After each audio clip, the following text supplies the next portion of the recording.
പെരുന്നാളൊക്കെ ആയതുകൊണ്ട് എവിടേക്കെങ്കിലും പോകുന്നതായിരിക്കും. അപ്പോഴാണെങ്കിൽ പോകാനും പറ്റില്ല, കാരണം വണ്ടി കിട്ടിയില്ല തീരെ. ഭയങ്കര തിരക്കായതുകൊണ്ട് വണ്ടി കിട്ടില്ല. അങ്ങനെ രണ്ടാം പെരുന്നാളന്ന് വൈകുന്നേരം പോകാമെന്ന് പറഞ്ഞപ്പോൾ മഴയും പെയ്തപ്പോൾ അന്നത്തെ കാര്യം തീരുമാനമായി. അപ്പോൾ അങ്ങനെ പറഞ്ഞ് മഗ്‌രിബ് കഴിഞ്ഞിട്ട് പോകാമെന്ന് പറഞ്ഞു. അപ്പോൾ അത് ഓക്കെ എന്ന് പറഞ്ഞാൽ അങ്ങനെ പോകാൻ നേരത്തെ വണ്ടിയിൽ കയറിയ സമയത്ത് നല്ല മഴ പെയ്ത്.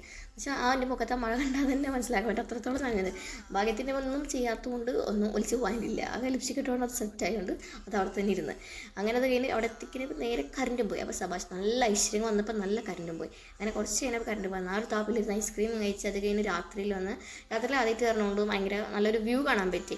കാരണം ആയിക്കോട്ടെ രാത്രി പോകാറുണ്ടെങ്കിലും ഇറങ്ങാറില്ല, പക്ഷേ ഇന്ന് എന്താ പറയുക ഇങ്ങോട്ടായതുകൊണ്ട് വന്ന് രാത്രി കണ്ട് ഇഷ്ടപ്പെട്ടു. അങ്ങനെ എന്താ പറയുക ഈ ലവിൻ്റെ ഇതൊക്കെ ഉണ്ടല്ലോ നമ്മൾ ആ സംഭവം ആകുമ്പോൾ ലൈറ്റ് ഇങ്ങനെ മൂത്ത് വരുമ്പോൾ നല്ല രസമുണ്ടായിരുന്നു. ഇപ്പോൾ ഓടി പാടി ചാടി നേർന്നിട്ട് ഇങ്ങനെ ഒരുപാട് വീഡിയോ എടുത്ത് കളിച്ച് ചെയ്യുന്നതാണ്. കാരണം വേറെ പ്രത്യേകിച്ചൊന്നുമില്ല. കാരണം ഒരു ഏകദേശം എന്താ പറയുക മരുസ്കാരം കഴിഞ്ഞപ്പോൾ അങ്ങോട്ട് തിരക്കുണ്ടായിരുന്നെങ്കിൽ പിന്നെ ഞങ്ങൾ പോരുമ്പോൾ ലാസ്റ്റ് ഞങ്ങൾ പോകുന്നതുകൊണ്ട് അത്രത്തോളം തിരക്കുണ്ടെന്ന് മനസ്സിലാക്കാൻ പറ്റില്ല. തിരക്ക് പൊഴിഞ്ഞ് പോയിക്കണം. അപ്പോൾ സുഖമായി.